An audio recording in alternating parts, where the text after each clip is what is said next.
pemaparan dulu ya.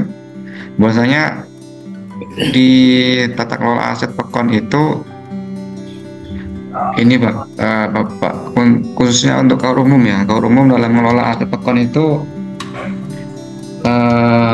pegangan untuk menjadi panduan dalam mengelola aset kami adalah Permendagri nomor 1 dan Permendagri nomor 1 2016 sama Permendagri nomor 3 tahun 2024. Jadi ini udah dirubah ya. Ini mungkin hal baru yang baru diketahui, silakan di-download aja atau di Sipades sudah ada ya, Sipades sudah ada.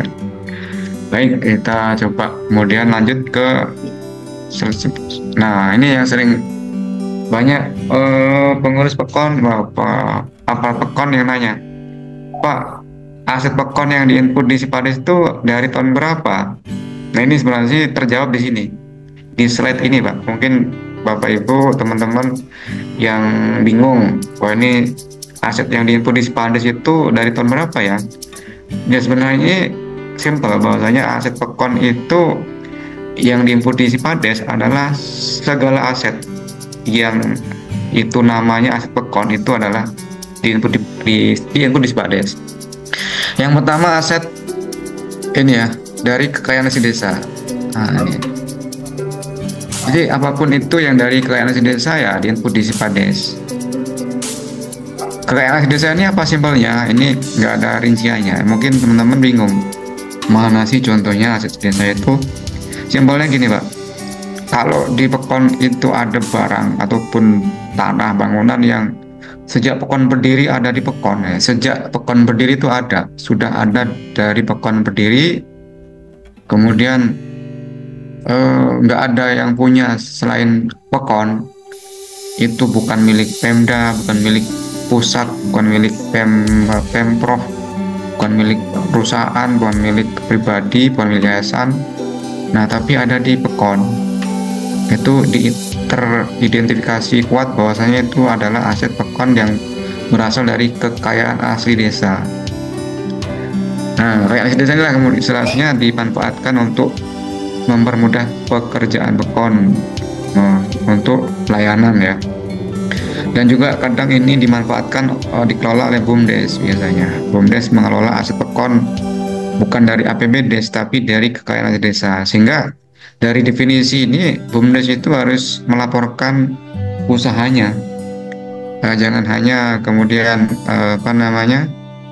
dari modal saja, dari modal uang saja, tapi ketika BUMDes mengelola usaha yang dari aset pekon itu harus melaporkan keuangannya ke kepala pekon. Kadang saya sering temukan bahwasanya di pekon ini ditafsirkan BUMDes kami nggak ngelola dana desa, anggapannya nggak membuat laporan keuangan. Itu kurang tepat ya, padahal BUMDesnya itu ngelola aset pekon berupa sumber mata air ya, atau lapangan ataupun apa, itu harusnya ada laporan keuangan. Kemudian aset itu juga diinput di Sipades dari belanja APBDes. Ini yang sering punya ya, teman-teman akan kesulitan, mungkin mudah tapi kadang kalau di awal-awal nggak ada datanya susah. Jadi apapun yang dibeli, apapun barang yang dibeli dari APBDes itu kan ada pendapatan belanja pembiayaan ya, baik dari sumber apapun. Kalau sudah mau berbicara APBDes berarti dari sumber manapun adalah aset pekon ya. Nah baik itu baju, baik itu meja, asal dia dibeli dari belanja APBDes itu aset pekon, tapi golongan berbeda. Ini kalau operator yang sering buka Sipades itu nggak asing lah yang golongan aset, golongan tanah, golongan jalan irigasi, golongan gedung.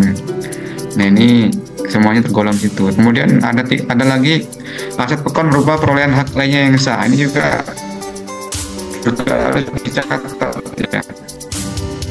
Itu dari dua aset itu, kekayaan mesin desa ataupun beban APBDes itu dari tahun kapanpun. Kalau dia dari APBDes, ya dia diinput di Sipades. Bukan dari tahun 2024 saja. Aset itu tuh berlaku surut ya.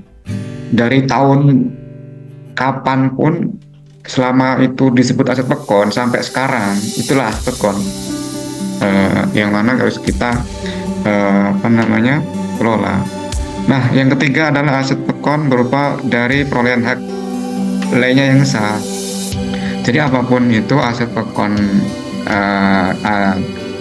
aset dikatakan aset pekon jika dia itu dari perolehan hak lainnya yang sah. Apa contohnya? Itu dari hibah ya.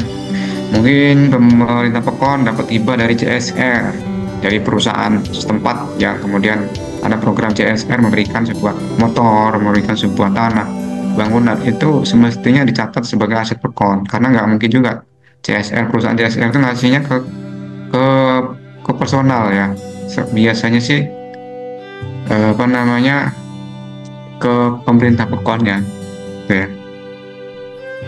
Itu secara prinsip itu ya, yang harus dipahami ya. Kemudian kita langsung saja apa namanya bisa nanti bisa mereview ataupun kita praktek real ya. Mungkin di sini ada teman-teman yang sudah praktek tapi perlu perbandingan, bisa kita simak sekarang ya. Baik, kita langsung buka Sipadesnya ini. Nah, ini juga yang sering saya temukan ya, teman-teman ini salah link ya. Ini link yang khusus saya, localhost 8080 ini nih, khusus saya untuk praktek. Jadi bukan apa namanya. Nah, yang sebenarnya sih ini ya, jadi beda. Ini saya sering berkali-kali, padahal di grup itu udah saya ngomong hati-hati linknya jangan sampai yang ini gitu loh. Ini khusus untuk saya buka untuk simulasi praktek ya. Kadang ini yang dibuka, kemudian usernya yang saya kasih ya nggak masuk.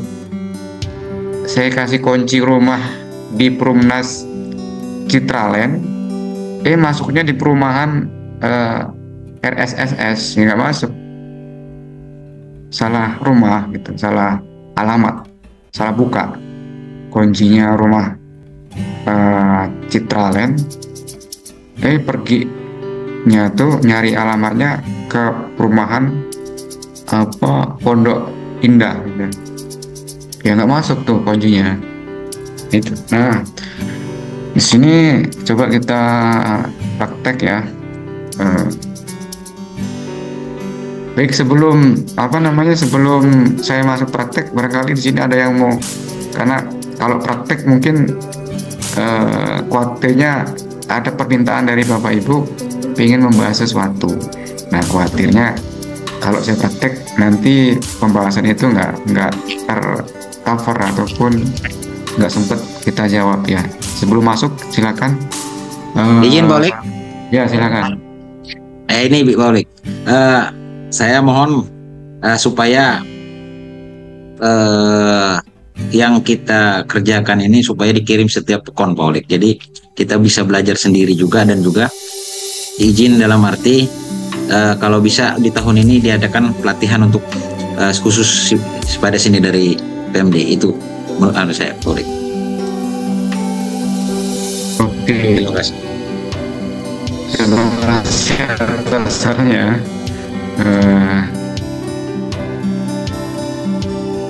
Ya, emang idealnya ada pelatihan dari kami ya, dari kami untuk kami latih untuk kemudian pesertanya dari pekon-pekon ya. Namun kadang itu kami keterbatasan dana, jadi kami ini dalam planning nggak tahu nanti ya, semoga nanti dananya ada. Kalaupun nggak ada, mau nggak mau kami mengadakan pelatihan secara online ya, karena online ini free ya, udah enak ya. Kalau ngundang offline tuh harus ngumpulin 300 orang di satu gedung, tentu perlu biaya dan juga tenaga ya. Mungkin butuh 2 hari lah kayaknya ini, 2 hari atau sehari ya, sehari lah idealnya. Ya emang idealnya begitu. Ini terima kasih Pak Subur atas sarannya. Nanti coba semoga tahun depan ada anggaran dari pimpinan untuk kemudian kita praktek pelatihannya. Gimana Oke, kalau ini pekon yang apa menganggarkan, namanya? Pak? Kalau pekon yang menganggarkan, Pak? Ada lagi yang mau disampaikan? Kalau pekon yang Ini ada menganggarkan untuk rekamannya pelatihan, ya. Pak? Rekaman ini saya double ya, rekaman layar sama rekaman dari Zoom ya. Karena tadi pelatihan BUMDesnya rekamannya apa audio. Waduh, ini berarti ada salah rekam. Baik, kita mulai aja ya. Siapkan ini ya, siapkan apa namanya, dokumen-dokumennya.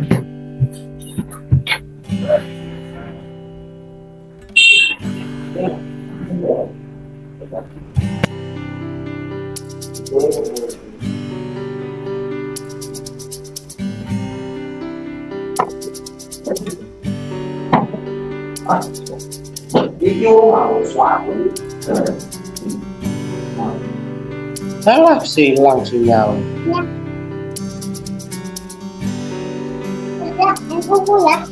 Nggak ada. Maaf, terputus ya. Sering terputus. Oh, saya minta tolong teman, salah satunya ya Bang Angga ya, Angga Waip Panas jadi host ya. Nanti kalau terputus mohon untuk dikendalikan ya. Server Oke, saya kabupaten. co-host. Kemudian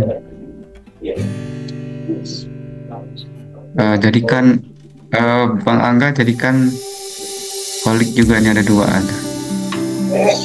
Baik, kita langsung tadi sampai mana ya? Oke, sampai mau praktek ya. Oke nih. Nih dari sini. Baik, layar kelihatan Pak ya? Layarnya apa?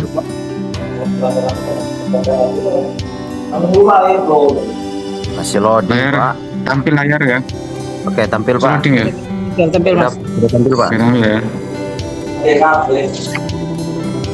Air Ini di- Sandi eh, usernya yang udah Pak saya pernah bagi ya, silakan untuk diganti passwordnya aja, walaupun mau diganti silakan.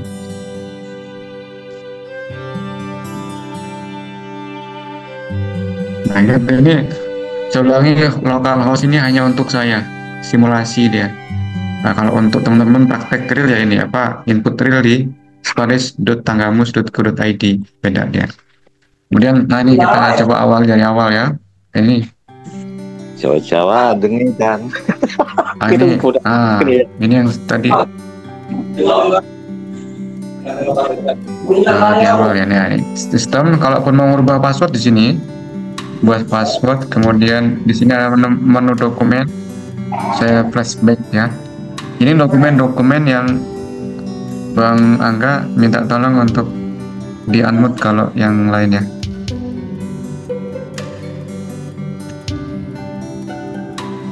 Ya, cek. Oke,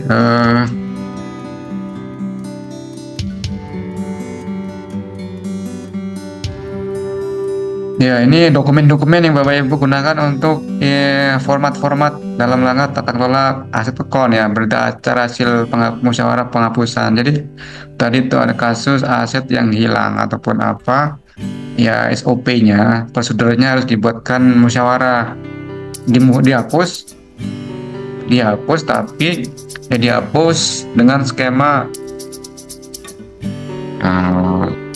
pekon Merbau. Kemudian ibu kota Merbau, perangkat desa inilah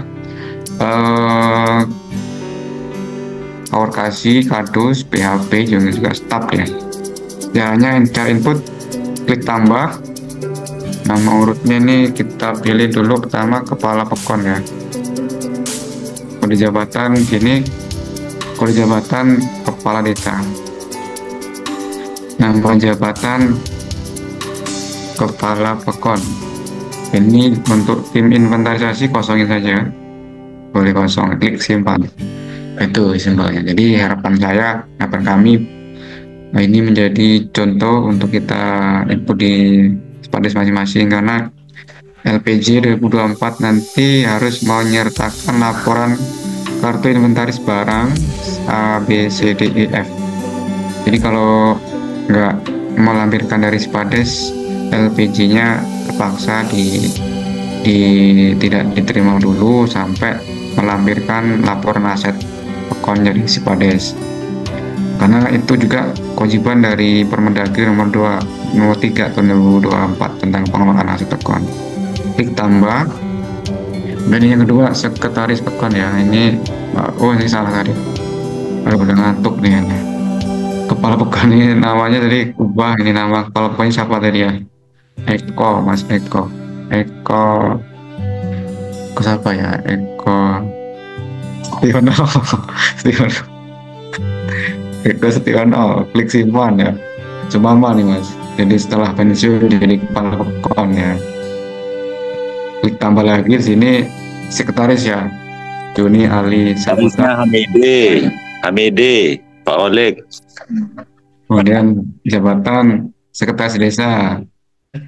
Nama jabatan juru tulis, ini lihat di SK-nya Pak ya. Ini tim inventarisasinya ini. Ini kadang ada yang bertanya banyak ya. Tim ini di mana? Ini dulu kan waktu 2023 kan pernah bikin ini Pak ya. Laporan hasil inventarisasi aset desa itu.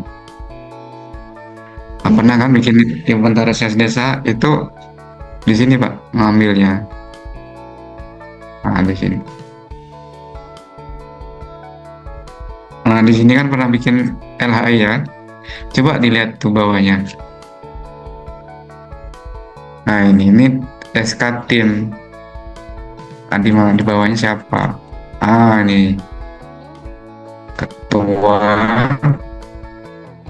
sekretarisnya nggak ada. Ini berarti belum lengkap. Diambil di sini sebenarnya. Oke, kita kembali ke Spades tadi. Nah, ini kita input dia selaku ketua ya. Juni Ali Saputra sebagai ketua, klik simpan. Kemudian kita tambah lagi untuk ketua umum. Ketua umum ini Mansur ya. Sumam. Mansur. Ketua umum. Kemudian nama jabatan Kaur Umum dan TU. Sekretaris Koromus selaku sekretaris tim di tim ya, sekretaris di tim, klik simpan. Kemudian silakan terus input lagi, misalnya ini nambah lagi satu lagi ya, namanya Ramseda. Kemudian ini kita pilih kasih Kesra misalnya.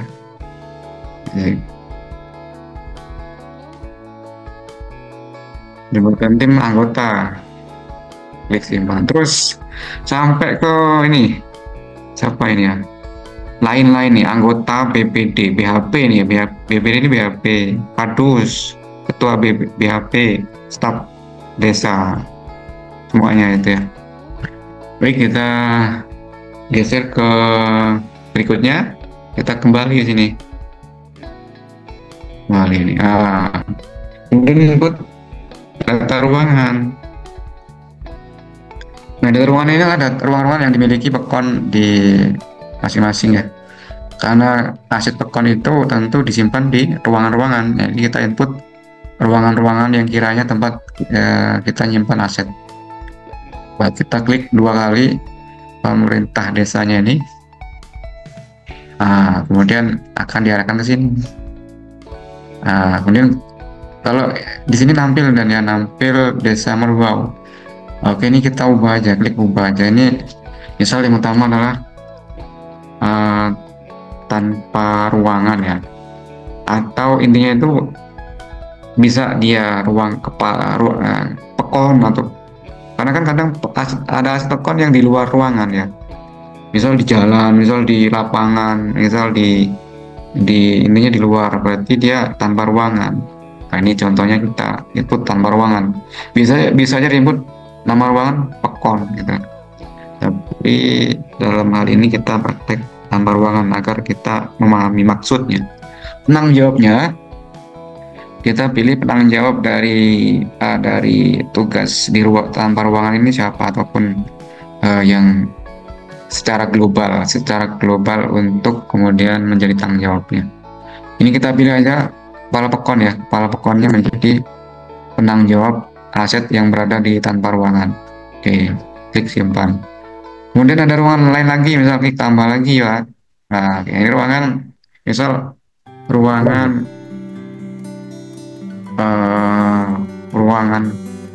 ruang utama aparatur pekon. Kadang ada di kantor pekon itu ada ruangan utama yang mana itu tempat ngumpul aparatur pekonnya. Itu kita bisa contohkan. Nah, ini untuk penanggung jawabnya siapa? Klik gambar kaca pembesar ini, pilih. Jadi untuk penanggung jawab ini adalah orang yang punya jabatan, yang jabatannya itu bertanggung jawab untuk tupoksinya itu ngelola aset itu. Tupoksi perangkat pekon itu ngelola aset yang berada di ruangan utama itu. Nah, ini kita pilih core umum. Core umum ini kan selaku pengelola aset. Dia kalau ada aset yang rusak, dia catat, kemudian dia nyediain aset ke core kas yang lainnya, dia ngebersihin, itu sebenarnya sih core umum. Nah, tugas berat ini makanya boleh ada staf ya. Core umum punya staf untuk mengatur asetnya, atau staf kebersihan atau staf kantor itu di bawah naungan core umum. Kalau mampu pokoknya, kalau nggak mampu ya di handle core umum. Jadi yang ngebenerin genteng bocor, yang ngebenerin kantor lah, intinya itu ya core umum, karena dia yang menyelenggarakan pemerintahan, mengoperasikan kantornya. Ini kita pilih core umum ya. Nah, ini kita pilih klik simpan. Kemudian tambah lagi ada namanya ruangan. Nah, ini jangan lupa kode ruangannya ganti 3. Nama ruangannya misal gedung Posyandu misalnya. Nah, ini klik penanggung jawabnya siapa? Kasih Kesra ya, karena Posyandu itu bagian dari tupoksi Kasih Kesra. Kasih Kesra itu dalam rangka menjalankan tupoksinya perlu gedung. Nah, ini salah satunya gedung Posyandu tadi. Klik simpan. Nah, ini sampel 3 aja ya. Ruangan-ruangan yang dimiliki pekon silakan. Mau ruangan kantor pekon, balai pekon, silakan. Itu aset-aset itu menjadi tanggung jawab siapa di dalamnya itu. Bisa jadi dia Kasih Kesra, bisa jadi dia core umum. Oke, nanti tolong silakan dicatat kalau ada kebingungan ataupun ada pertanyaan ya. Nanti kita bahas. Oke, ini sampel 3, padahal ini bisa aja lebih banyak dari ini ya. Kita kembali ke menu awal, klik ini. Oke. Kemudian kita ke data transaksi. Ya, ingat ini yang sering banyak yang bikin bingung ya. Yang mana ada menu pengadaan aset sama ada inventarisasi. Jadi teman-teman dalam membedakannya, kalau pengadaan aset itu untuk menu inventarisasi ini yang golongan-golongan ini itu untuk aset yang dibeli di 2024 ke belakang, 2023 ke belakang, 2023, 22, 21, 20 terus sampai ke belakang tahun bahola lah, tahun prasejarah ataupun tahun dinosaurus intinya sampai kapan. Makanya konsepnya aset itu nggak terbatas dari tahun kapan, tapi berlaku surut ya, dari tahun kapan ke sini dikumpulin, karena namanya bisa jadi ya, umurnya sampai sekarang ya. Baik, kita input ke pengadaan dulu ya, klik. Nah, ini pengadaan ini ingat untuk aset yang dibeli di tahun 2024 atau tahun berjalan. Misal nih tahun 2022, nanti tahun depan di bulan Januari Bapak Ibu nginput aset yang dibeli di tahun 2024, tapi tahun sekarang udah 2025, berarti login di sini. Ingat ya, login di sini login di sini itu tahunnya diganti tahun 2005. Nah ini kalau nanti bulan Januari input ya, misal tahunnya sekarang sudah 2025, tapi kita mau input 2024 ya, berarti kita mundurin 2024 ini pas login. Oke. Nah ini kita belum masuk ke itu.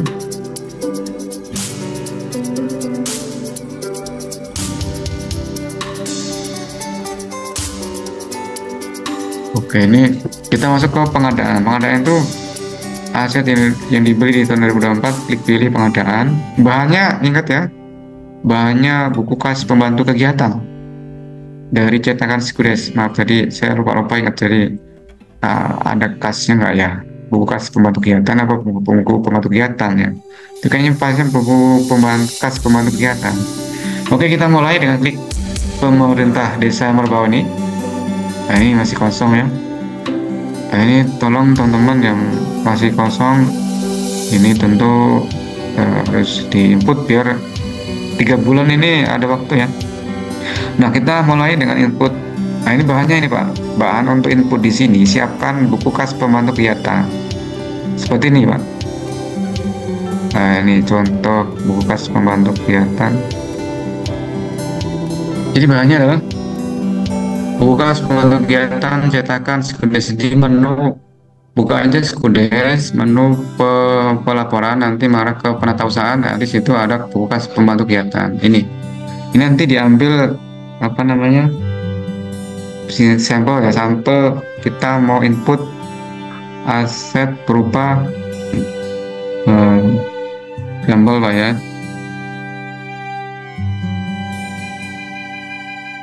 Apa ini ya?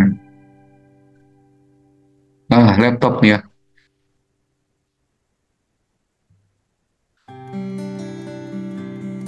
Laptop sini.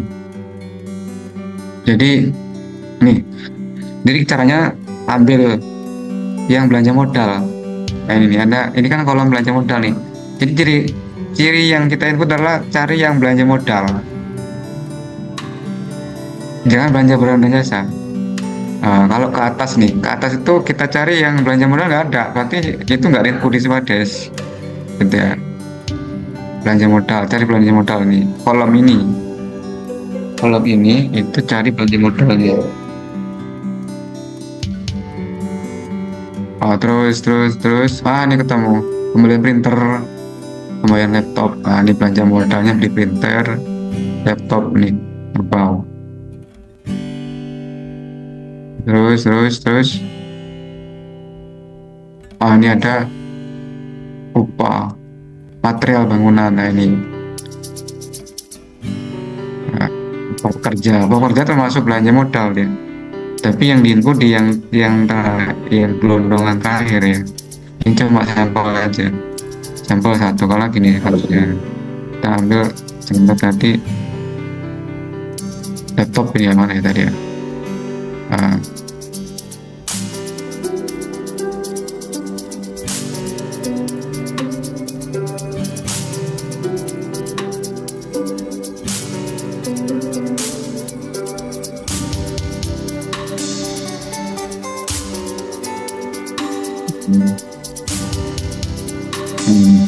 Laptop 15 juta nih.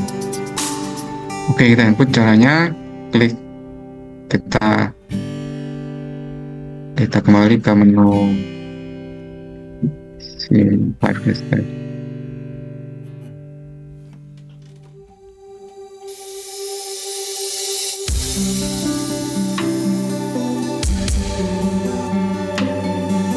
Karena klik tambah. Kemudian ini tanggal pengadaan ini ngambilnya di tadi tuh di tanggal kolom kiri ya, kolom kiri tadi tuh. Ini mau kita harus buka kolom kiri yang di sini. Ini kolom tanggal ini ya. Ini kolom tanggal diambil, kolom bukti kwitansi bukti ini juga diambil, nominal juga diambil. Ya ini ingat biar nggak bolak-balik. Share screen ya. Ini nanti nilai ini, kemudian nomor bukti sama tanggalnya itu kita ambil. Oke. Dan oke, langsung kita input. Nah, tanggalnya misal tadi itu tanggal belinya di SPPS surat bekas pembuatan kegiatan tadi tanggalnya misalnya di tanggal Mei ya, bulan Mei, tanggal 30 Mei. Kemudian nomor SPP-nya ambil di tadi tuh, nomor kwitansi ataupun nomor SPP tadi tuh. Bisa dua-duanya ya, karena intinya ini mensinkronkan, link and match-nya nyambung.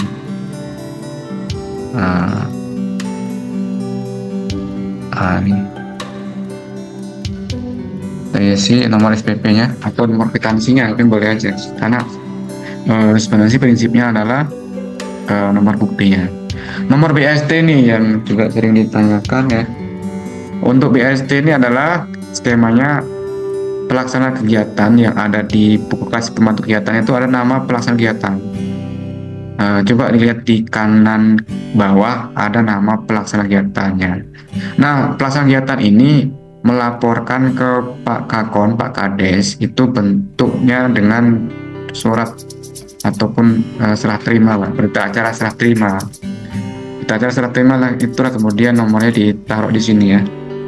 Semestinya setiap kita pembelian pengadaan barang penyedia ataupun swakalola gedung itu harus diakhiri dengan serah terima barang, berita acara serah terima antara pelaksana kegiatan ke kepala pekon.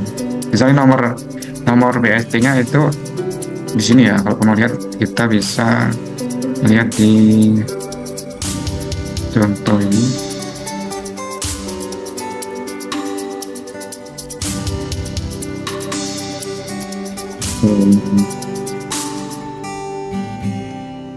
Contoh di sini. Nih BST-nya ini Pak, berita acara penyerahan hasil pengadaan. Jadi dari PKA ini kan poin lah.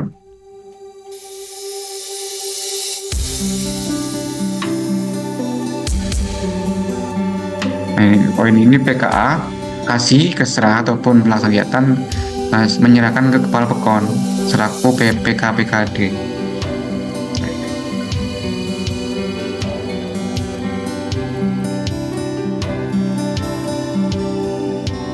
Itu ya contohnya.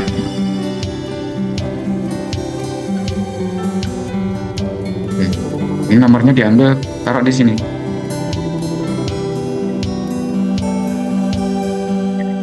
Songkapan misalnya 09 12 DA kemudian 2024.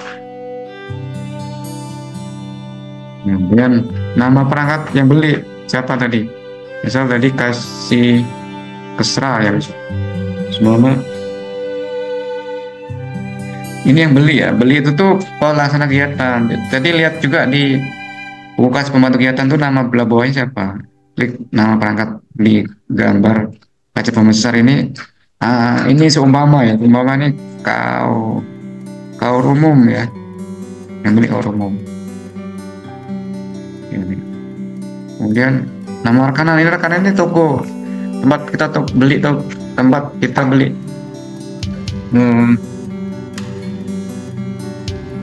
Tempat kita beli laptop ini kemana? Toko Majukom misalnya. Wilayahnya pengadaan 2 unit laptop.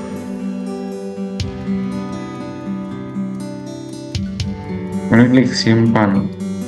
Ini baru rumahnya. Belum selesai, kita input lagi, klik 2 kali ya. Ini kan masih rumahnya. Detail asetnya belum kita input, klik 2 kali di sini ya. Klik 2 kali. Klik 2 kali. Nah, ini kita apa namanya? Masuk ke sini ya. Klik Mas kosong, kita input aset yang bersangkutan itu apa golongannya, klik tambah, kemudian nama rekening di plus ini ada panah hitam ya.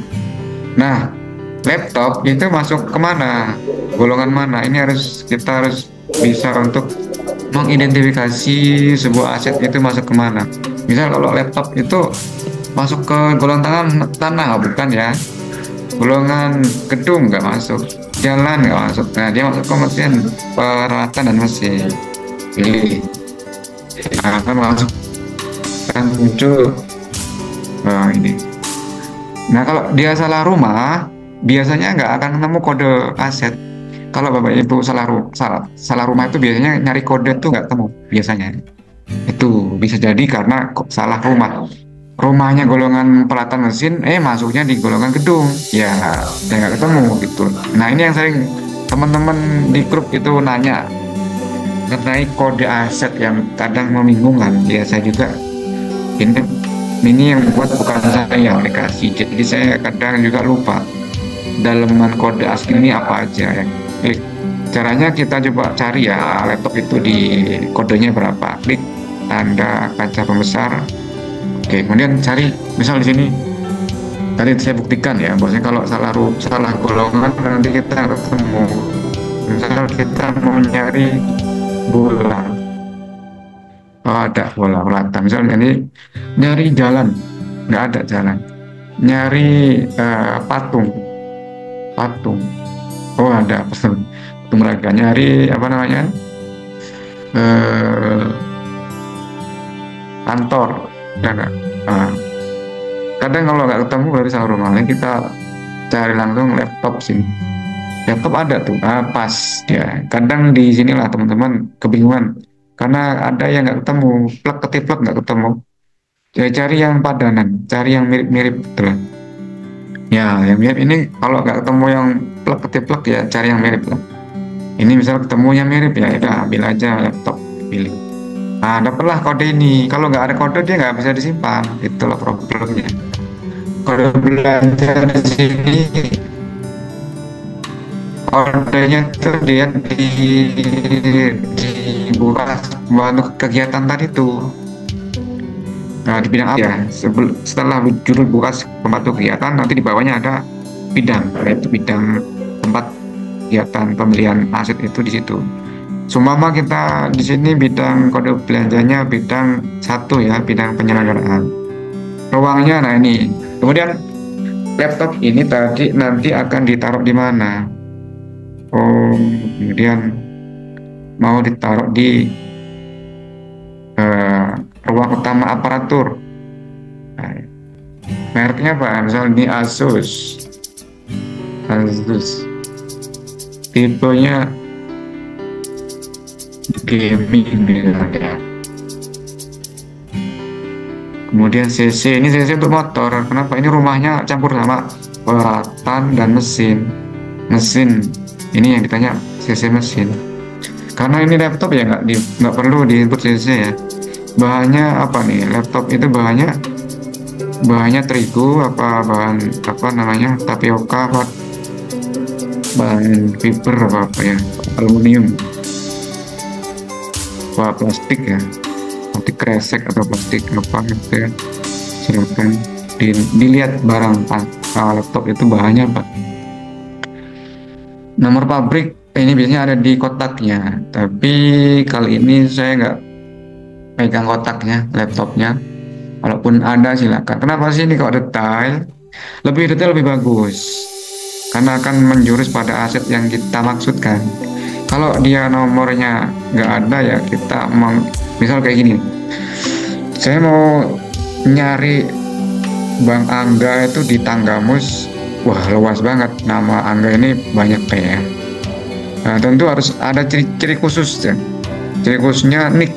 Nah, nicknya ini akan menjadi fokus langsung temu. Nggak sama kayak di aset itu. Karena aset itu banyak ya, harus difokuskan dengan identitas paling ujung, identitas yang paling detail rinci yang nggak ada dimiliki aset lainnya, nomor pabrik misalnya. Kalaupun nggak ada ya di strip aja. Nah itu ya intinya. Mesin ini untuk motor ya, kalau nanti nomor rangkainya untuk mesin. Nanti kalau nginput ambulan motor Honda yang tahun 2023 kemarin itu mobil motor NMAX tuh, silakan di input nomor rangkanya dan nomor mesinnya juga ya, nomor pabrik. Nah, kemudian nomor pabrik ini juga mungkin ada di BPKB ya, BPKB. Nomor polisinya ini untuk motor dan mobil ya, ini nanti silakan diisi untuk motor dan kendaraan. Nomor polisinya nggak ada karena kali kita input laptop ya. Nomor BPK juga nggak ada ya.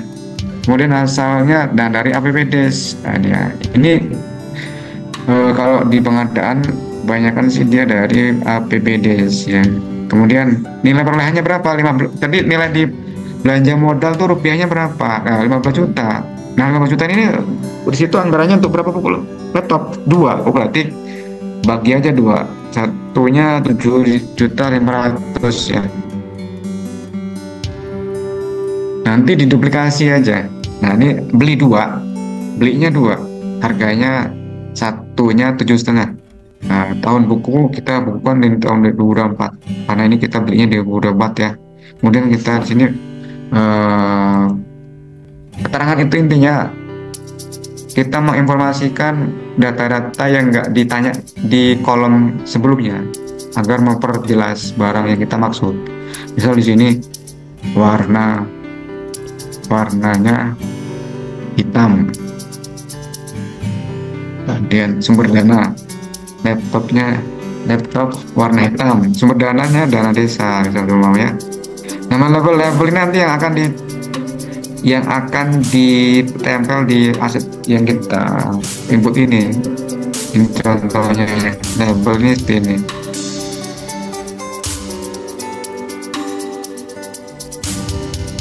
Ini label. Nah ini label.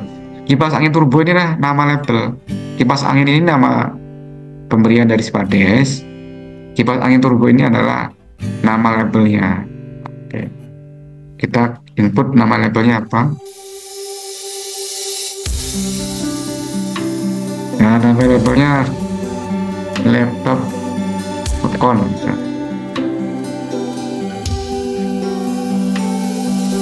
Nah, ini kita kasih nama label laptop Pekon. Oke, nah setelah itu duplikat. Ini kan tadinya belinya satu dulu, inputnya 1 ya, belinya 2, tapi barangnya jika warna sama, harga sama, spek sama, cukup input 1 dulu 7,5, habis itu diduplikasi 1, klik simpan. Tapi kalau beli 2 tapi merek beda, warna beda, input 2 kali. Misal di sini apa namanya 1 ya, klik simpan. Nah kan tampil 1 sini karena warnanya satunya merah. Kemudian satu lagi beli warnanya beda, klik tambah lagi di sini. Nah, berulang lagi kayak tadi tuh dari awal. Tapi kalau apa namanya barangnya sama, klik ubah dulu. Warna sama, harga beda, beli 2, berarti duplikat aja di sini. Diduplikasi 1. Kalau beli 2 duplikasi 1, klik simpan. Yes. Nah, kan ada 2 di sini. Nah, ini duplikasi namanya. Jadi nggak perlu input. Kalau beli kursi misalnya, beli kursi 100, harga per bijinya 50. Input 1 dulu aja. Habis itu diduplikasi 99. Duplikasi 99 nanti akan otomatis 100 tuh asetnya. Nanti per item kursi itu ya dicetak labelnya, ditempel di kursi masing-masing. Itu saya kira untuk input pengadaan di menu apa namanya di menu pengadaan. Oh iya, ini belum selesai ya, ini perlu diposting Pak Web ya. Diposting.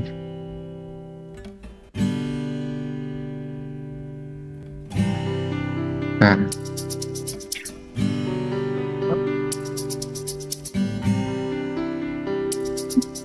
Oh ya, kita ini kan udah selesai ya. laptop ini rumahnya ada di pengadaan sini. Nah ini rumah utamanya. Ingat kalau di sini satu SPP ini satu kwitansi ini beli dua, warnanya beda, berarti di input di dalamnya. Kalau kita mau ngeposting di klik pengadaan ini. Nah ini kita posting dulu. Kalau nggak diposting nanti nggak bisa diproses ke tahapan berikutnya. Mau kita nyetak laporan nggak muncul kalau nggak diposting. Tapi pastikan bahwasanya sebelum diposting data yang di sini udah bener ya, warnanya, speknya. Misal di sini klik ubah, ini sini kita warnanya mau ditambahin misalnya layarnya LCD-nya, kemudian harddisknya 1 TB harddisk, detail mungkin sedetail mungkin. Kemudian prosesor Core i3 i5 misalnya, jadi sedetail mungkin klik simpan. Itu untuk kalau udah valid kita kembali ke pengadaan, posting, klik posting, yes, akan ada tampilan posting ini udah dicentang deh. Oke, berarti udah berhasil ya. Kita kembali ke sini. Nah Bapak Ibu, di sini ya kita ingat bahwanya kalau mau input laptop dia di misal tambah ya, maaf, di sini tadi tuh ada golongan-golongan. Jadi cara inputnya begitu untuk aset golongan peralatan dan mesin. Kalau mau input kebangunan di tahun 2024 ya kayak gitu juga caranya, tapi golongannya pindah ke golongan bangunan ya. Baik, sampai di sini untuk pengadaan. Ada kendala atau pengalaman-pengalaman yang Bapak Ibu miliki, barangkali ada kendala? Mau tanya Mas? Lancar ya, Bang Angga sudah mulai input ya, si Pades. Izin Mas. Iya silakan, dari Pohon Badak. Dari Pohon Badak ini saya mau bertanya ini Mas, untuk penginputan aset ini khusus yang 2024 ya Pak Mas ya, ini ya yang kita input sekarang ini khusus yang 2024 ya Mas ya. Iya, untuk yang menu pengadaan 2024. Nah ini untuk 2023, 22, ini kita ke menu berikutnya Pak. Nanti ya ada. Menu berikutnya berarti yang sekarang ini yang kita input ini yang 2024 aja ya Mas ya. Untuk yang, nah ini saya kembali ke sini ya. Ini menu pengadaan, ini untuk input aset di 2024. Ini sebagai syarat untuk menaikkan LPJ nanti ya Pak ya, yang 2024 ini? Ya semuanya, karena kan aset itu berlaku surut Pak. Jadi input inventarisasi juga, karena aset itu dia akumulasi semuanya. Jadi nanti input pengadaan aset 2024 yang beli di tahun 2024 sama nanti aset-aset tahun lalu. Sekira bahannya sudah ada, kan tadi punya LHI ya, tahun lalu pernah bikin LHI kan. Nah itu bahan sudah tinggal input sebenarnya sih. LHI itu input di inventarisasi. LHI. Tapi nanti kalau di LHI itu nggak mengcover, belum ada input 2023, di LHI itu tuh belum mengcover aset 2023, berarti ya di input di sini aja langsung ke golongan inventarisasi itu. Oke, untuk pengadaan, ingat saya ulangi, menu pengadaan untuk input aset yang dibeli di tahun 2024. Nah, untuk yang 2023, 22, 21 nanti di inventarisasi. Yang di sini, nah menu yang saya klik ini. Ini.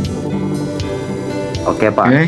Untuk yang 2024 ini mungkin sudah paham lah. Kalau saya pribadi sudah paham. Yang selanjutnya Pak.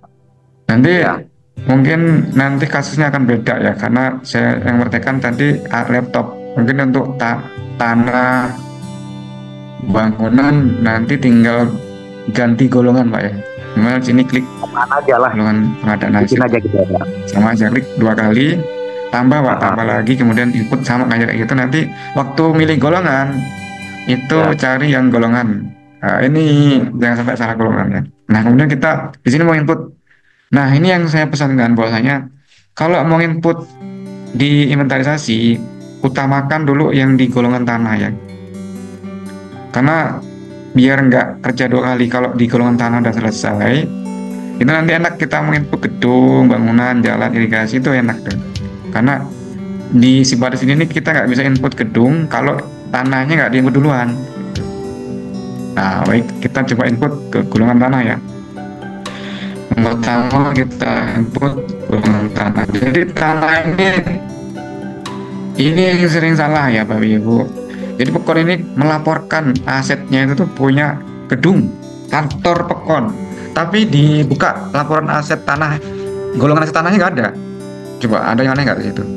Dia punya gedung tapi aset tanahnya nggak ada. Laporan aset tanahnya nggak ada. Kalau jalan gimana Pak? Sama Nah, juga. jalan ini, iya jalan. Jadi kita input tanah jalan dulu, tanah jalan. Jadi tanah jalan itu termasuk kekayaan Pekon ya, kekayaan asli desa. Itu menjadi kenapa sih kok input? Karena ini untuk mendata. Oh, itu kewenangan kita. Dana desa itu Pak ya diperuntukkan untuk kita gunakan membangun di tanah milik Pekon. Jadi jangan dana desa itu jangan digunakan untuk mengebangun bangunan yang di tanah orang. Tanah orang pun iya nggak bisa sebenarnya sih. Boleh, tapi ya dihibahkan dulu tanah orang itu. Hibah itu nggak jadi masalah ya Pak ya. Ya, Kalau kita mau 2022 itu bangun pos Pak. Tapi ya, bangun hibah- pos. Ya. Ya dia bisa berdua. Jadi dalam konsep aset itu yang saya pahami Pak ya. Kalau dia ngebangun gedung yang permanen, itu sebaiknya tanahnya itu dihibahkan dulu ke pemerintah Pekon sehingga kita bangun. Kalau misal kita bikin gedung bangunan permanen mahal lagi, tanahnya nggak dihibahkan, nanti digusur kayak mana? Kita rugi, dibongkar sama yang punya tanah karena merasa ini tanah saya, tanah. Nah itu jadi kalau nggak permanen oke lah. Jadi kalanya kadang pos ronda itu permanen, jadi kalau mau dibangun permanen ya lebih baik dibakar karena nanti digusur, karena ini kan untuk jangka panjang itu sebaiknya. Hibah itu diinput juga nggak Pak suratnya itu? Nah, hibah itu minimal surat hibah Pak. Jadi dari penghibah dengan pemerintah Pekon itu ada serah terima kan. Jadi ada surat hibahnya. Minimal kita ikut tanahnya itu dasarnya adalah surat hibah. Minimal ya. Kalau lebih bagus sih idealnya memang sertifikat. Tapi kalau nggak punya sertifikat ya udah hibah minimal. Jadi Bapak Ibu di sini prinsip yang saya pakai adalah akuntabilitas. Lebih baik kita ada surat hibah daripada nggak punya sama sekali gitu. Itu ada bentuk kita bertanggung jawab. Kalau kita ditanya ini itu nggak punya, itu kan berarti kita nggak bertanggung jawab ya. Minimal kita ini berbuat walaupun kecil gitu, berbuat walaupun apa namanya mungkin itu khusus bangunan aja Pak ya, itu ya yang ada hibahnya Pak ya, khusus ya, bangunan aja. Khusus bangunan. Kalau jalan mah enggak kan Pak ya? Kalau iya sama Pak. Jadi kalau pemerintah Pekon ngebangun jalan berapa beton di tanah orang ya sebaiknya dihibahkan dulu. Logika hukumnya ya, logika ini kadang Pekon kan bermainnya kekeluargaan. Ini kadang adalah saling percaya. Ini kesepakatan. Ini kesepakatan ya, kekeluargaan ini juga rawan karena kalau namanya aset Pekon di bank, misal ini kayak negara kita pun kalau mau ngebangun jalan, buka jalan ya harus dibeli dulu kan. Kalau nggak mau dibeli, kalau misalnya mungkin pemerintah nawarin mau dihibahin nggak, boleh nggak dihibahin? Oh nggak boleh, ya udah di ganti rugi, ganti untung ya, dibeli sama negara untuk kemudian dibangun. Nggak kemudian asal bangun kan, nggak ada ceritanya. Tol aja itu, jalan tol itu dikira itu bangunan, tentu tanahnya dibeli dulu, hasil harus milik. Kalau kita ini tinggal melanjutkan saja Pak untuk bangunan jalan ini yang sudah rusak, kita bangun lagi, kita nggak tahu itu surat hibahnya kayak mana itu. Kita tahunya udah ada jalan aja di situ. Iya, sama aja. Ya kalaupun apa namanya, kalaupun nggak ada ini, nggak ada sertifikat, nggak ada surat hibah, minimal tuh kita menginventarisasi Pak.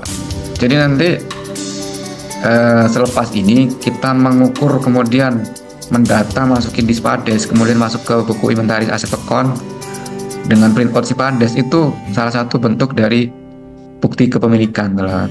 Itu minimal sebenarnya sih, paling ujung gitu. Tapi pun lebih baik surat hibah kemudian terdata di buku inventaris. Itu inventarisnya itu printout dari Spades, itu lebih bagus, lebih ya lebih bagus lagi ya sertifikat, surat hibah tercatat di Spades, itu lebih bagus. Tapi kalaupun nggak ada ya apa namanya tercatat dengan LHI tadi, makanya LHI itu perlu Pak, ini saya coba terangkan LHI dulu Pak ya. Ini LHI ini perlu saya ulas karena sebenarnya penting LHI ini. Laporan LHI ini yang Bapak Ibu buat ini penting dia. Mana ya? Ini. Nah di LHI inilah kemudian di sini kan ada namanya berita acara Pak. Coba disimak LHI-nya masing-masing ya. Dulu pernah di store ke PMD, saya ini arsipnya. Ini bunyinya nih. Jadi tim ini mendata, mencari, menginventaris, itu mencatat data-data aset yang dimiliki pekon, baik dari kekayaan asli desa, dari belanja APBD ataupun dari hibah. Oh ketemu nih, secara kasat mata ketemu, dicatat tuh. Catat ini nanti di berita acarakan. Nah pada hari Senin ini bla bla bla. Telah melakukan inventarisasi aset dengan hasil sebagai berikut. Nah, ini laporannya. Untuk selanjutnya rekapannya di bawah ini dilampirkan. Nah ini, jadi dia udah berita acara. Ini menjadi penguat benar sih contohnya. Ini ada tanah kantor. Nah ini ada tanah ya. Itu Pak. Jadi untuk apa namanya? Nah ini kadang. Nah di sini nih LHI laporan hasil inventarisasi tanah ini kadang nggak ada pekon, nggak punya tanah, tapi di gedung laporan gedungnya ada. Coba gedung balai pekon ya, di sini ada nggak gedung balai pekon? Oh ini ada ya. Jadi harus matching. Kalau di sini ada gedung balai pekon, berarti di tanahnya ini ada juga tanah balai pekon gitu loh. Itu maksudnya. Gitu Pak untuk tanah ya. Jadi tanah jalan juga harus diinput. Oke, kita apa namanya, langsung ke Spades lagi ya. Kita input tanah dulu. Ada yang mau ditanya Pak? Oh silakan. Tadi ini mengenai yang duplikat itu Pak. Kalau misalkan kita pengadaan misalkan kursi nih 10 biji misalkan 1 juta taruhlah gitu kan. Untuk input nominalnya itu di nilai pengadaannya kan 10 juta tuh, 1 juta gitu. Terus di input di nominalnya itu berapa Pak? Kalau misalkan di duplikat, jumlahnya misalkan 10, apa di input 100 apa 1 juta Pak? Ya jadi kita harus mengetahui harga persatuannya. Oh jadi harga satuannya diketahui dulu ya Pak? Yang harga satuan dulu. Iya, kalau gelondongannya di buku kas pembantu kegiatan itu gelondong 1 juta ya. Ya tentu makanya kemudian perlu adanya pekon itu. Kalau beli sesuatu itu kan dasarnya RAP ya. Pelaksana kegiatan itu dalam membelanjakan duit itu tuh harus dipandu dengan RAP, rincian anggaran belanja. Rincian anggaran belanja tuh disebut di situ. Berapa unit itu disebut di situ. SPP itu kadang gelondong ya. Berarti nominalnya bukan dari SPP ya Pak, tapi harga per unit ya Pak? Harga ya lebih awkward sebenarnya sih, dia harga per unit ya. Nanti kalau di gelondong, nanti kalau misalnya nih harga satunya 100.000 ya, total di SPP-nya 1 juta. Total di 1 juta. Nah ini ternyata ditanya lebih fokus, harga per unitnya 1 juta misalnya. Kita duplikasi 9 kali. Kita input pertama nilainya 100.000, habis itu diduplikat 9, nanti akan ada 10 ya. Oke siap Pak, cukup Pak. Oke ya. Jadi kita lebih akurat sebenarnya sih nilai dari harga persatuan, tapi lebih akurat lagi nanti ditanya di SPJ ya, ataupun di SPJ itu sebenarnya tergambar di buku kas pembantu kegiatan ya, gitu ya. Baik, kita masuk ke inventarisasi tanah ya, golongan tanah. Jadi ingat bahwasanya teman-teman harus input segala tanah. Bagaimana cara mendatang tanah? Yaitu diukur. Makanya kemudian di sini tim. Makanya tadi ada tim inventarisasi, itu maksudnya adalah mendata aset, mencatat aset yang kita miliki.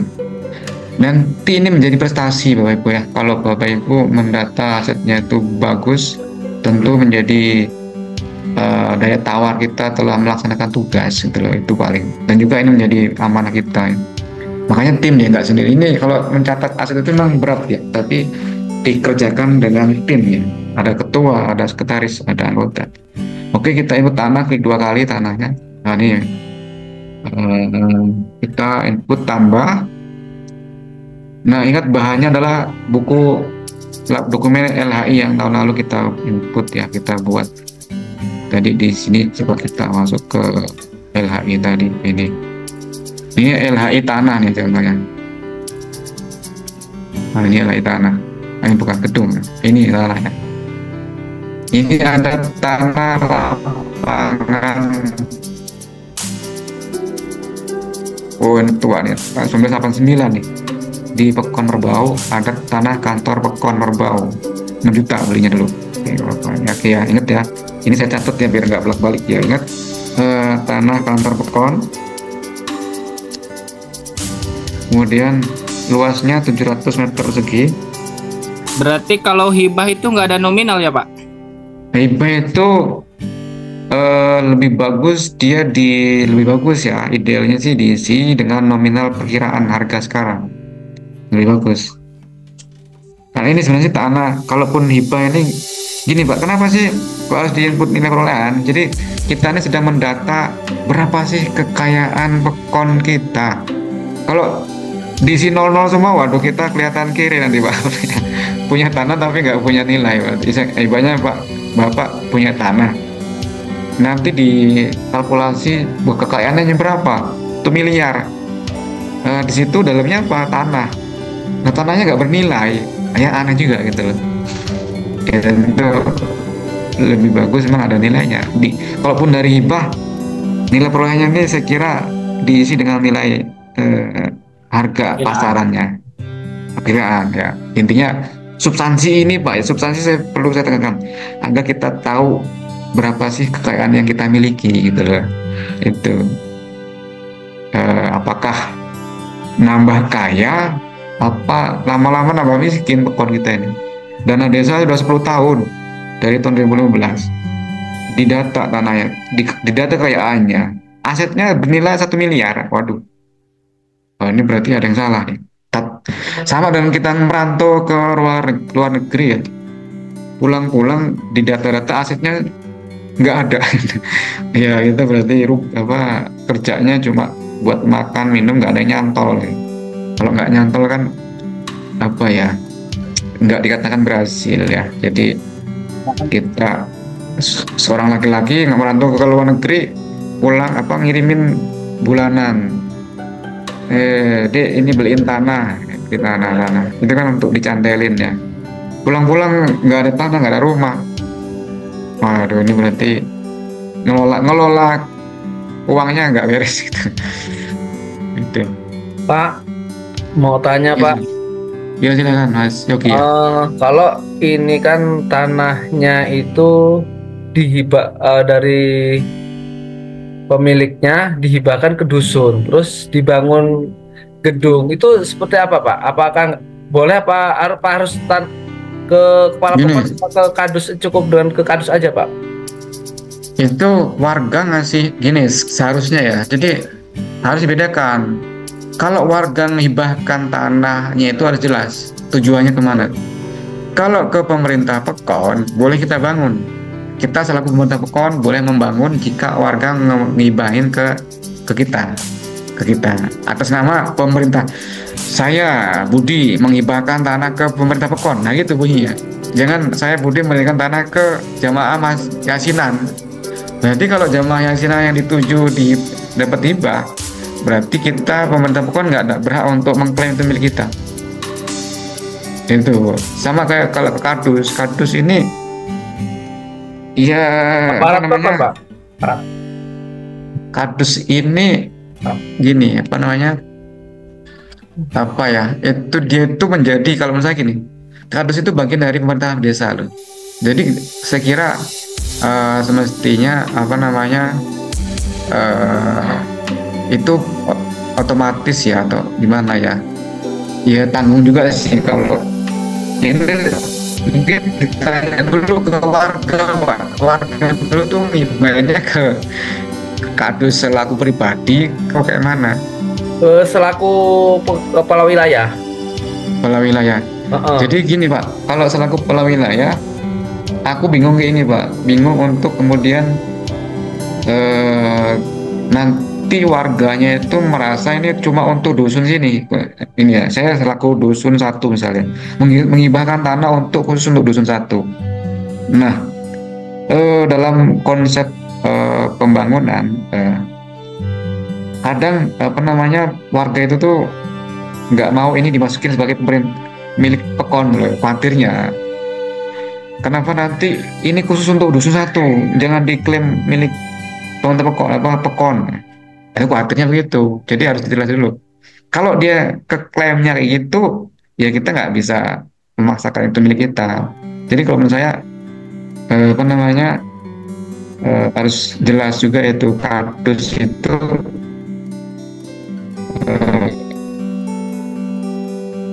nggak bisa mewakili dia, nggak bisa, karena kan pemerintah pekon itu secara umum adalah di pekon itu pemerintahnya itu adalah dipimpin oleh kepala pekon. Kepala pekon mewakili pemerintahan dalam rangka menerima hibah-hibah itu. Kalau sama saya kayak gini Pak, apa namanya, provinsi kabupaten itu punya wilayah itu tuh wilayah itu apa, kecamatan. Nah ada warga nggak ngibahin ke kecamatan, nah ini pun kecamatan semestinya dia nggak bisa nerima, karena dia nggak bisa mewakili sebagai pemerintah kecamatan. Saya pemerintah kecamatan menerima, tentu kalau menghibahkan untuk kecamatan itu jadi banyak tergantung. Kalau warganya itu ini cuma untuk khusus warga kecamatan ini, nggak boleh diklaim kabupaten. Nah agak ruwet kan. Jadi coba bayangkan dusun itu seperti kecamatan Pak, kabupaten itu seperti kepala pekon. Nah itu warga kecamatan itu menghibahkan kemana, kecamatan atau ke Pemda? Gitu. Kalau ke Pemda, iya berarti milik pemerintah pekon. Kalau ke kardus, ke dusun, berarti itu milik dusun, itu milik kecamatan. Jadi apa namanya, harus jelas dia kalau menurut saya. Analoginya kita tadi tuh seperti di kecamatan, warga menghibahkannya ke camat. Camat pun semestinya ya mewakili siapa dulu, mewakili Pemda apa mewakili kecamatan. Tanah kecamatan pun tanah Pemda kok. Ya, tanah kecamatan itu tanah Pemda, tanah kabupaten. Dia nggak bisa merasa kecamatan lepas dari kabupaten, jadi tanahnya kecamatan itu milik kecamatan, enggak dong. Jadi tetap dia itu dalam rangka untuk serah terima aset yang dihibahkan ke apa namanya, ke kardus, itu harus jelas Pak. Dia itu mungkin bunyinya gini, mungkin kardus mewakili selaku pemerintahan, kan bisa aja itu. Tapi kalau untuk dusun itu saya perlu penjelasan rinci itu sebenarnya. Tanda terimanya itu apakah berbunyi untuk pemerintah pekon diwakili oleh kardus? Oke, nah itu baru Pak. Oh iya. Bedanya. Apakah dia itu mewakili pemerintah pekon ataupun enggak? Gitu. Itu ya.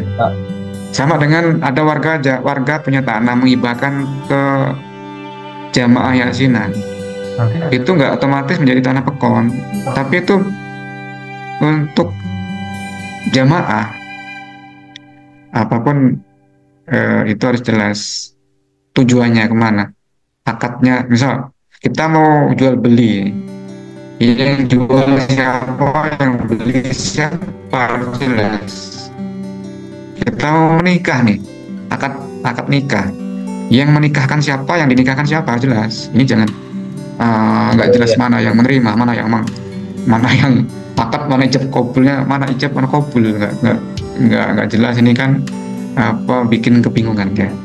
Oh iya. Dan juga Pak. barangnya harus ada ijab kabul, tapi istrinya calonnya nggak ada, ataupun orang yang terima nggak jelas. Itu ya. Iya Pak. Oke. Siap, Pak. Terima kasih Pak. Ini kita ini kita hibah lah, tanah hibah ya misalnya. Oke, tanah hibah ini mungkin dari tanah tadi itu ada tanah untuk balik pekon, tadi itu bentuk tanah apa tadi ya. Klik kodenya. Nih. Ini semua tanah harus kita input lebih awal. Nah, ini cari tanahnya kayak gini caranya. Jadi kalau nggak ada yang mirip sama, cari yang mirip-mirip ya, padanan. Tadi tanah balai pekon, berarti tanah pertemuan ya. Nah ini, jadi kalau kita nyari tanah kantor, tanah kantor, nah itu ada ini, atau pertemuan atau kantor pekon, ini udah ada jelas ya. Jadi kalau kita nyarinya balai, nah ini adanya balai nikah, balai pertemuan, bangunan balai sidang pertemuan. Jadi kalau balik kantor pekon berarti pasnya kantor pekon ya. Nah ini tanah bangunan kantor pekon, kantor pemerintah pekon maksudnya ya. Nggak mungkin ini tanah bangunan kantor pemerintah pusat ya, ngapain di Sipades. Klik pilih, nah ini kodenya. Kalau mau nyari tanah jalan, di sini jalan. Nah ada tanah jalan, ini tanah, berarti kita disuruh input tanah jalan. Tanah jalan, tanah apa nih? Tanah untuk apa namanya? Jembatan ya. Maksudnya ini tanah yang dibangun untuk provinsi juga, ini ada di sini ya. Ini kita tadi kantor ya. Oke. Kemudian labelnya tanah jalan. Kemudian kode pemiliknya pemerintah pekon. Kemudian kode belanjanya pemerintah bidang 1 ya, penyelenggaraan. Karena secara umum ini saya pakai konsep secara umum bahwasanya aset itu berada di bidang 1. Karena asal usulnya belanja bidang 1. Tanggal perolehannya, ini tanggal perolehannya tadi itu tahun 1990 misalnya. Klik ini aja. Nah, tanggal 17 Desember aja. Nah, dari hibah nih. Luasnya 700 meter persegi misalnya.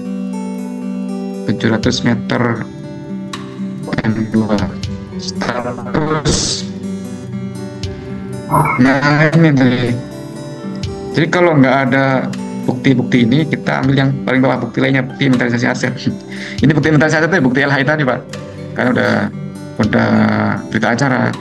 Kalau letter C girik ini kayaknya sih nggak ya, apakah ya. Oke, kita kalau ini untuk khusus yang nggak ada surat hibahnya tapi ke data sebagai milik pekon. Tapi kalau sudah ada surat hibahnya, nah ini surat keterangan ya, surat keterangan ya. Hibah ini surat keterangannya. Oke, ini tinggal pilih aja ya. Ini sama kita pilih di inventarisasi aset. Ini tanggal ini nggak ada. Kemudian nomor sertifikatnya nggak ada juga karena kita pakai bukti inventarisasi. Kemudian sumber dananya perolehannya yang sah kalau hibah ya. Ingat bedanya tuh.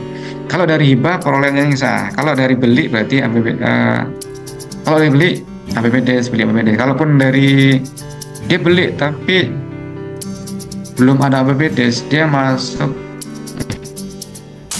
beli dari APBD, berarti dia perolehan yang sah. Dia dulu beli tapi belum ada APBD, berarti dia perolehan yang sah hibah. Sumber dananya, nah ini ada dari swadaya masyarakat tadi itu. Kalau ada tanah yang dapat dari apa namanya swadaya masyarakat ya, sumber dananya. Kemudian ini kita pilih, kalau dari situ dari IPA berarti kita di sini swadaya masyarakat ya. Kemudian nilai perolehannya misal 100 juta misalnya. 100 juta, 50 juta lah, tahun 1990 kayaknya mahal banget ya. Kemudian tanggal pembukuan ini, tanggal pembukuannya kapan dibukukan, atau dibuat tunggal sekarang pun dia bisa ya, tanggal dibukukan. Mungkin kalau LHI itu sudah ada berarti tinggal aja ditulis tanggal LHI itu tanggal berapa, tanggal tahun kemarin misalnya 2023 misalnya. Nah, ini 31 Desember 2023. Alamat tanahnya di mana? Dusun 1 misalnya.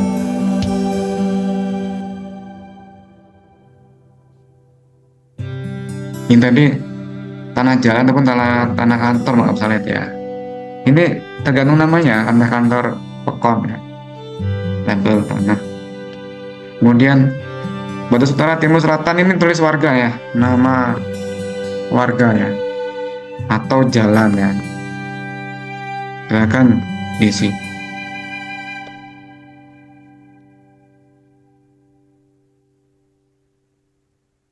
Kemudian keterangan untuk kantor Pekon, klik simpan. Oke, ini kantor Pekon ya, tanah kantor Pekon. Terus lakukan input dan sama caranya untuk tanah jalan, tanah gedung PAUD, tanah apa namanya, irigasi juga. Nah, habis semuanya tanya di input di sini, kemudian kita baru input gedungnya, gedung kantor Pekonnya. Klik ke sini. Nah, kembali. Nah, ini ke gedung dan bangunan. Klik gedung dan bangunan.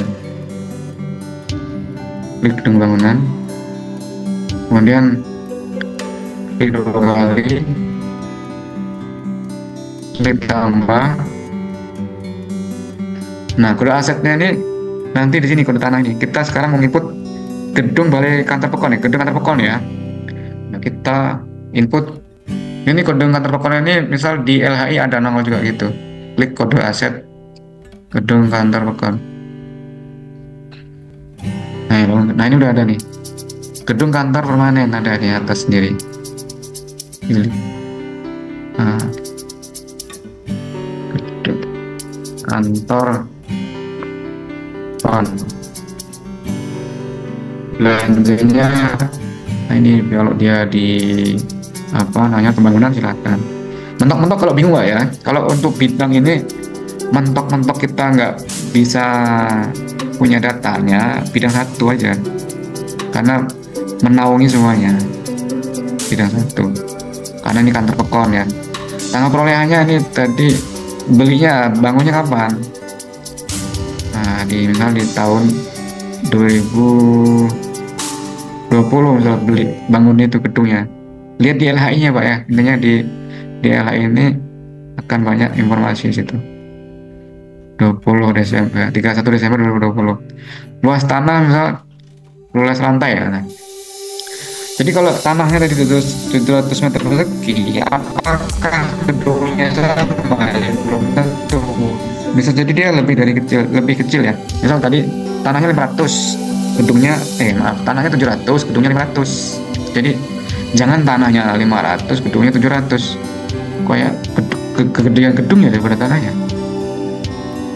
Oke, tingkat tidak bertingkat ya. Ini lantai beton, nggak beton ataupun beton yang akan di sini. Nomor dokumen ini kalau nggak ada diisi strip aja Pak, jangan bikin bingung. Intinya Bapak Ibu input barangnya, bangunannya. Kalau ada nomor dokumen silakan isi, kalau nggak ada di strip aja. Itu prinsipnya. Lebih bagus, lebih baik, lebih lengkap. Karena jangan gara-gara nggak ada nomor dokumen kemudian nggak input ke tanah kantor Pekon ini gitu loh. Jangan gara-gara itu. Oke, kita lanjutkan ke kode tanah. Kode tanah ini tadi tuh Pak. Tadi kan kita barusan input golongan tanah ya. Nah, di sini fungsinya. Kalau kita nggak input tanah tadi, di sini nggak akan nemu dia. Klik. Nih. Nah, muncul. Langsung otomatis muncul ya. Kalau tadi nggak input, bingung kita Pak. Kayak Sikudes kalau sudah input SPP nggak diposting, nggak nongol, dua dupliknya nggak ada itu. Ini nggak tampil dia. Nah, ini karena kita udah input di golongan tanah ya akan tampil sini. Oke, pilih. Nah, asalnya dari mana? Dari Prolinil Hibah. Maaf, gedung ya. Ini gedung tadi itu silakan. Ya, ini untuk contoh aja ya. Gedung kantor Pekon ini kalau beli dari APBDes silakan pilih APBDes. Kalau dari kayak aksi desa pilih aksi desa ataupun hibah silakan. Ini kita sampel pakai APBDes ya. Sumber dananya misal di ini dana desa misalnya. Proyeknya cuma di sini 200 juta. Tanggal pembukanya misal dibuka di tahun 2023 kemarin ya. Karena diinventarisasi dia. Inventarisasi. Nah, ini proyek inventarisasi ya. Nah, ini juga pengadaan hibah. Jadi kalau nggak ketemu hibah, ya udah pilih inventarisasi aja, Pak. Nah, jadi perlu ada pita acara juga, makanya alamat di dusun 1 misalnya, RT, jalan kebenaran,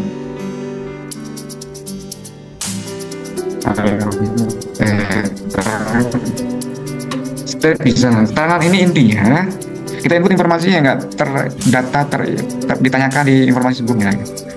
Oke, klik simpan.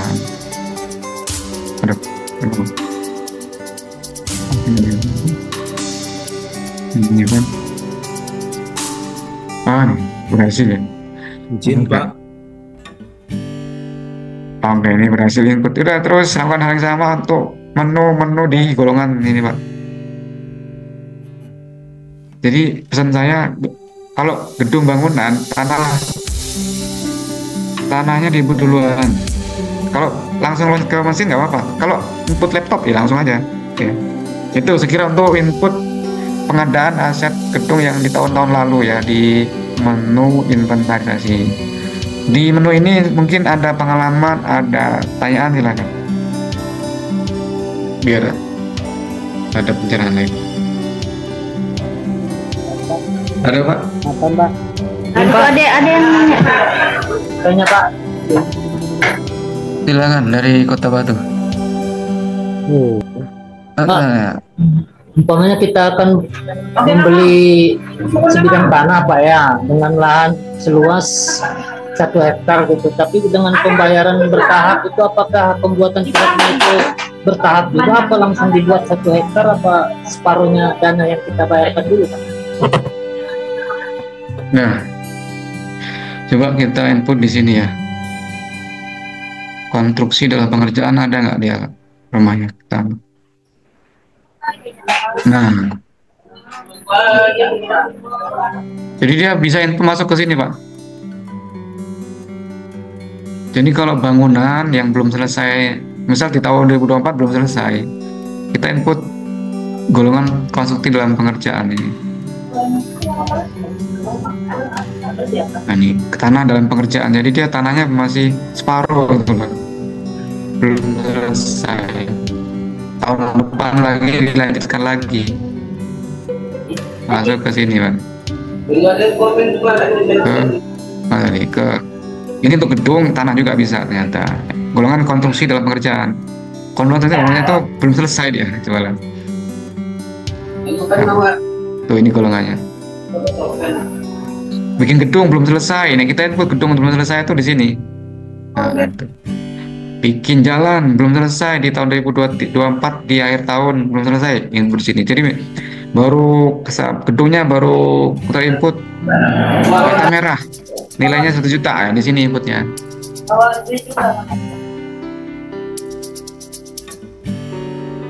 Itu, Pak, untuk tanah. Terus Ada lagi? Terus satu lagi, kalau gaji belum selesai di 2024 gimana, Pak, keluar dari sini?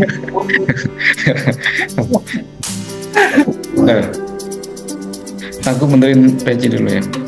Aduh, kaget tadi tanya. Ya, terima kasih, nggak apa-apa ya. Selanjutnya, Pak.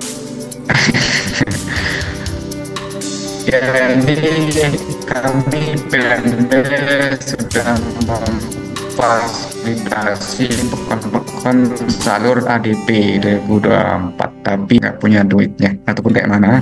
Jadi kami ya ini pimpinan saya juga nggak tahu, kalaupun saya punya duit mungkin ya saya talangin ya. Tapi ya pimpinan yang punya kewenangan ngebagi Pasti ADP. jawab seperti itu.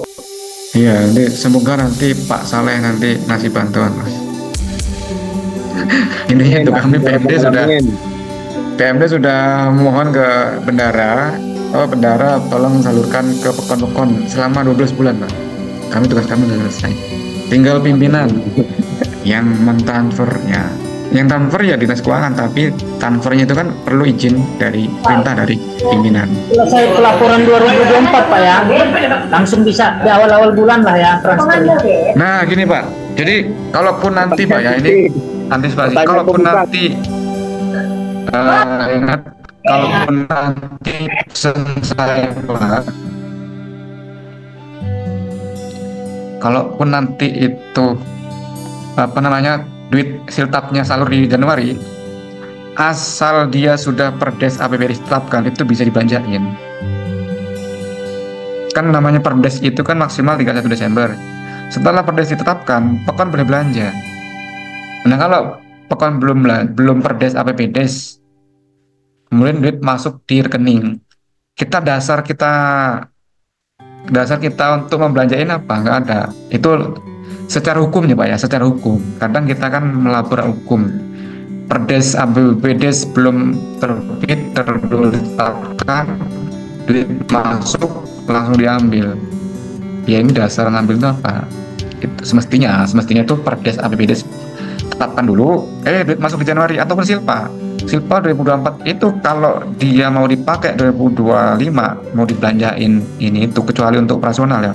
Operasional itu boleh tanpa perdes ya, karena untuk percepatan ya. Tapi kalau untuk siltap ini itu ataupun gorong-gorong ataupun belanja modal ya semestinya perdes dulu ditetapkan sebagai payung hukum kita belanja. Gitu. Silakan yang lain untuk Jantung pekon berarti Pak. ya. Silakan Mas dari Serikatan. Ya, silakan. Tapi ini kembali lagi Pak di bagian pengadaan Pak ya. Ya. 2024. Kita nanti di pengadaan itu dari bekas pembantu kegiatan itu kan nanti fokus kita di belanja modal Pak ya. Ya, pengadaan fokus ke belanja modal. Untuk di menu pengadaan fokuslah di bekas pembantu kegiatan di kolom belanja modal. Belanja modal. Misal di SPP nih Pak, misal di SPP kita ada pembangunan PAUD misal nilainya 10 juta. Terus di situ di kwitansinya untuk pembangunan detailnya di kwitansi itu Pak ya. Detailnya di kwitansi pembayaran. Iya sebenarnya sih bisa pakai yang ini Pak, itu tuh cuma untuk penegas ya. Atau kalau bingung ya, kalau di situ tercover informasi harga ataupun nominal pengeluaran, bisa pakai bekas pembantu pengeluaran, atau pakai ini,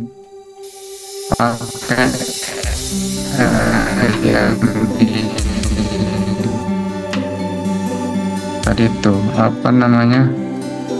bekas pembantu kegiatan, bukan apa tadi.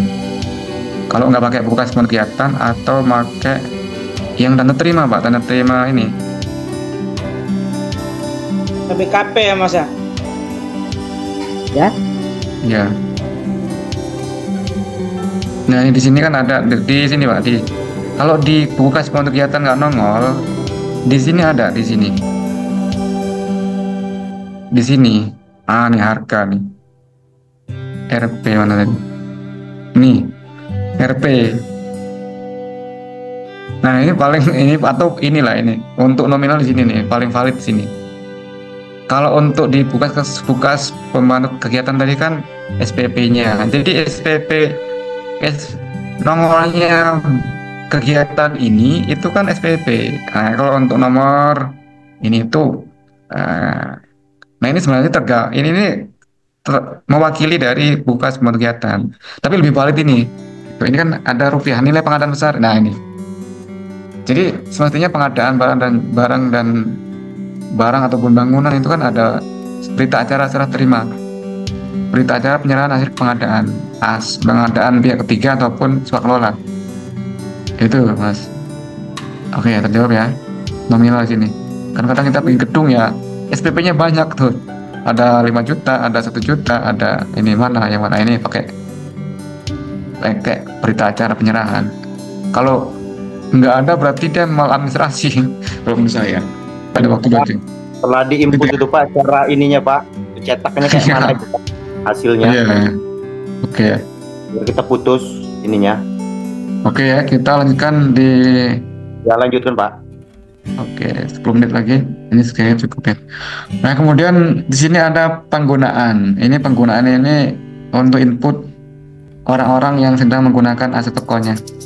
Tapi ini kalau saya amati si Pades ini belum memprioritaskan ya. Tapi kalaupun mau silakan.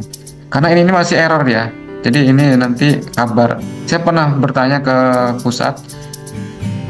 Penggunaan ini nanti karena penggunaan ini belum bisa dicetak, jadi nanti ada update-nya, update aplikasi yang kemudian bisa mencetak. Jadi kayaknya cuma kita input penggunaan tapi nggak bisa cetak ya, dicetak nggak bisa. Saran saya fokus ke pengadaan sama inventarisasi ya, menu pengadaan sama inventarisasi. Kemudian untuk kapitalisasi ini yang kadang juga bisa menjadi kebingungan. Nah, kapitalisasi ini untuk bangunan atau tanah atau jalan yang dia itu sifatnya rehab gitu loh. Jadi kalau kita beli, kita ngebangun, kita tahun ini ngerehab gedung olahraga, gedung dicat misalnya. Jadi ngecatnya itu tuh masuk ke sini, kapitalisasi. Gitu loh. Jadi kita, nah misalnya tadi kita input gedung kantor pekon tadi itu, berarti kita input di sini. Nah, kapitalisasi berupa ngecat lah, ngecatnya, masang plafon, ngecat, kemudian ganti genteng itu masuk ke kapitalisasi. Tambah nilai kapitalisasi misalnya tanggal sekarang nih ya. Nomor dokumen SPP-nya nih, SPP nomor SPP-nya di Sikudes, ini tanggal dokumen sekarang semuanya. Kemudian nama perangkatnya ini kasih kesa, kemudian pasang plafon kantor pekon, ya. Simpan. Klik 2 kali, tambah ID barang. Nih gedungnya tadi tuh. Kalau kita mau kapitalisasi, tentu harus input gedungnya dulu di awal tadi tuh. Ini muncul gedung kantor pekon. Nah, kita kapitalisasi nilai manfaatnya, misal sudah 10 tahun misalnya, luas ini manfaat 10 tahun, luasnya tadi 500 meter persegi. Keterangannya pasang plafon, isikan dengan nilai kapitalisasi. Ini jadi nilai kapitalisasi berapa? Pasang plafonnya jadi semua 20 juta ya. Nilai kapitalisasinya. Nilai kita pasang plafon. Jadi untuk ini juga belum ada cetakan ya. Jadi untuk kapitalisasi memang dia nggak bukan aset gitu. Dia itu nanti pertanggungjawabannya berupa SPJ. Kayak di sini ada pekon ngerehab, apa ada tuh ngerehab tapi dimasukin ke aset. Rehab bal pekon kan ya. Ini contohnya nih. Ini saya kasih contoh yang semestinya dia masuk ke kapitalisasi ini. Ini LHI gedung bangunan. Di sini ada rehab bal pekon. Jadi rehab itu bukan aset, tapi dia input kapitalisasi. Bayangkan kalau kita input plafon, yaitu plafonnya nanti itu ya bagian dari gedung itu, plafon itu nggak bisa, dia nggak bisa tersendiri. Ngecat dan input aset catnya nempel di tembok gedungnya, gedung aset tersendiri, cat tersendiri. Kayaknya sih kok aneh juga. Kita punya mobilnya diganti bannya terhitung aset tersendiri, mobil gelondong utuh aset tersendiri. Kayaknya sih nggak masuk akal. Oke, untuk kapitalisasi Kemudian kita kembali kemudian ke penghapusan. Penghapusan ini harus didasari dari kita acar dulu Pak ya. Jadi alurnya apa namanya, kalau hilang berupa laptop, yang bersangkutan yang megang laptop lapor ke kepolisian, minta surat keterangan kepolisian tentang kehilangan aset ya.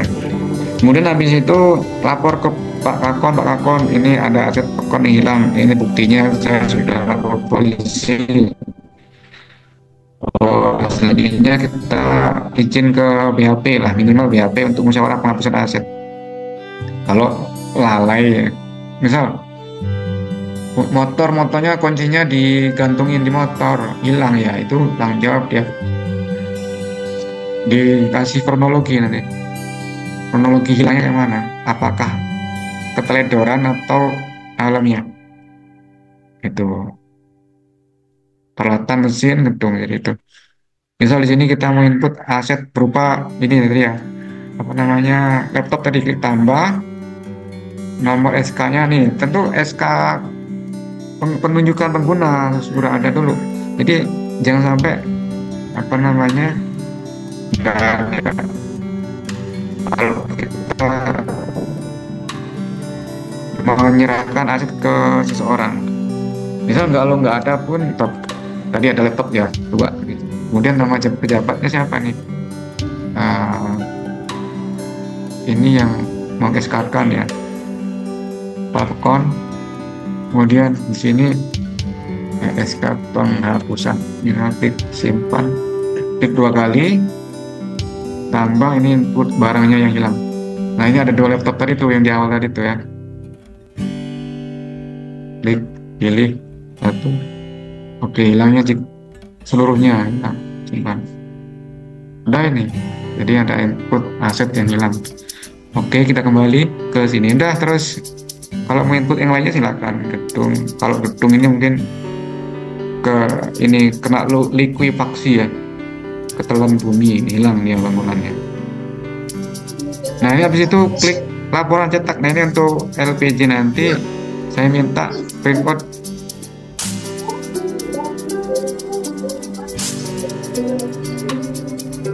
Oke, suaranya udah berkurang ya, ini tinggal 98 peserta.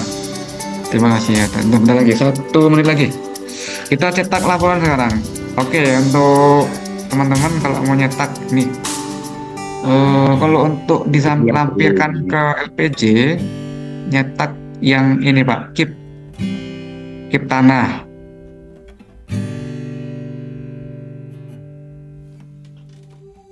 Ambil kan. Ini juga chip ini yang sering tanya oleh pemeriksa ya, inspektorat itu kalau lagi pemeriksaan meminta chip ya. Jadi kalau nanti chipnya udah kecetak, mengcover semua aset ya, enak banget. Nah ini cuma 1 bangun tanahnya. Tadi kita prakteknya cuma 1 gitu ya. Coba kalau inputnya lengkap ya di sini akan banyak ya. Oke, chip tanah, peralatan mesin, ini ada laptop tadi tuh. Nah ini laptop 1, kenapa 1? Kan tadi 1-nya dihapus kan. Terus sampai kartu inventaris barang konsumsi dalam pekerjaan.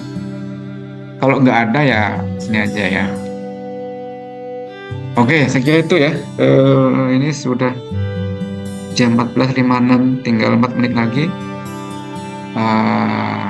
Kurang lebih untuk tata cara input simple, tapi nggak ribet kan ya. Mungkin yang agak ribet itu ya apa namanya, data yang input banyak ya. Kalau punya LHI saya kira terbantu ya. Itu baik, dari praktek singkat itu tentu banyak kekurangan ya, nggak lengkap sampai detail karena kita keterbatasan waktu. Itu bisa kita lanjut di momen lain, ataupun Bapak Ibu silahkan kembangkan sendiri, praktek sendiri. Kalau ada problem silahkan dikomunikasikan agar terlapor ya. Jangan sampai nanti inilah kemudian kami ini mengadakan pelatihan online ini, jangan sampai pekon punya alasan, maaf Pak, saya belum input Sipades. Kenapa? Nggak bisa. Loh kan kita udah melatih, di YouTube ada, di Zoom sudah dilaksanakan. Jadi kurang apa? Jadi udah nggak ada alasan lagi LPJ nggak melampirkan laporan aset dari Sipades. Karena itu kewajiban dari pasal di Permendagri nomor 3 tahun 2024. Oke. Nah, ini jadi kewajiban di Permendagri nomor berapa ini?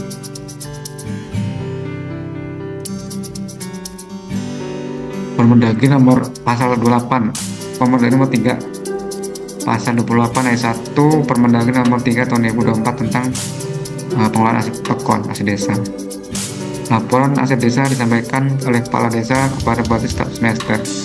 Nah ini kita masuk ke semester 2. Oke ya. Baik. Demikian materi yang bisa saya sampaikan. Sebelum saya tutup, sekali lagi kesempatan. Mungkin ada yang ditanyakan. 1 menit lagi nih habis. 1, 2, 3.